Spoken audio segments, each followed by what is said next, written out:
Sederalun petugas Satpol PP dan WH Kota Banda Aceh dibantu personil Polsek Kuta Alam dan Koramil menyegel usaha salon Angel di Jalan Sultan Hotel Gampung Penayung Banda Aceh pada Rabu 2 Desember sore.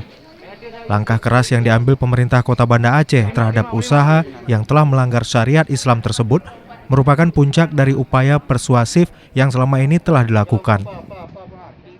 Wali Kota Banda Aceh Aminullah Usman jelas-jelas sudah menegaskan tidak ada tempat di Kota Banda Aceh bagi para pelanggar syariat Islam.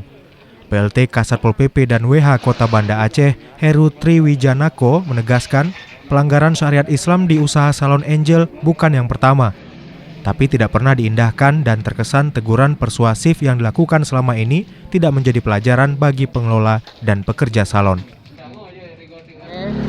Dalam hal ini sudah beberapa kali memanggil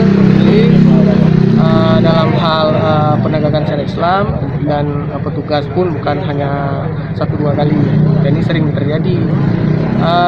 Yang terakhir begitu pas kita pemanggilan, kita cek izin pun tidak ada izinnya. Selanjutnya rupanya bukan 3 atau 4 tahun yang lalu pun juga sudah dilakukan hal serupa. Tadi ini pun alhamdulillah Pak Kecil Penayung kooperatif dalam penegakan syariat. Bukan hanya di kami saja mengingatkan, Pak Kecil perangkat Bako juga sudah mengingatkan.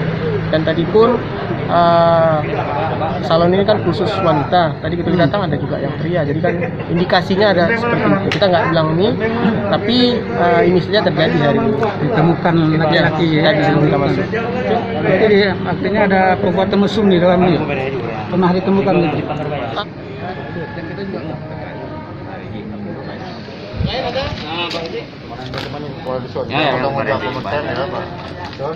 Dari Banda Aceh, Misran Asri, Serambi On TV.